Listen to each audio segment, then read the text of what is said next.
Hi అండి, welcome back to one more mini vlog in Ayana Mazaka. Biryani biryani biryani biryani అనేది ఒక ఎమోషన్ అయిపోయింది కదండి, చిన్నపిల్లల నుంచి పెద్దవారి దాకా.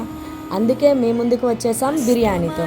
బిర్యానీకి కావాల్సిన కూరగాయలు అనగా ఉల్లిపాయ, పచ్చిమిరపకాయ, టమోటాలని ముందుగానే సన్నగా తరిగి పక్కన పెట్టుకున్నాం.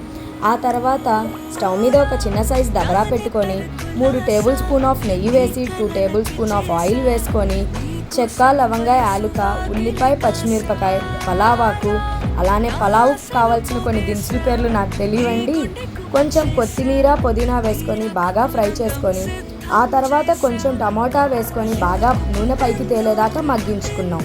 ఆ తర్వాత కొంచెం అల్లం వెల్లుల్లి పేస్ట్, అలానే కొబ్బరి మసాలా వేసుకొని బాగా నూనె పైకి తేలేదాకా ఎర్రగా ఎంచుకొని ఆ తర్వాత ఎసురుకు కావాల్సిన వాటర్, మేము ఇక్కడ 4 గ్లాసెస్ ఆఫ్ రైస్ తీసుకుంటున్నామండి.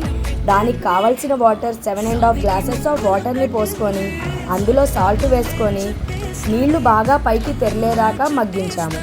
ఆ తర్వాత ఆ మగ్గుతున్న వాటర్లో మేము ముందుగా నానబెట్టుకున్న 4 గ్లాసెస్ ఆఫ్ రైస్ వేసుకొని పైన అరిటాకు పెరిచి ప్లేట్ పెట్టేసుకున్నాం. చూడండి, ఒక 10 మినిట్స్ తర్వాత చూస్తే మన పలావ్ రెడీ అయిపోయింది. బిర్యానీ చూడండి ఎంత చక్కగా ఉడికిపోయిందో. టేస్ట్ యమ్మీ యమ్మీ. బాయ్.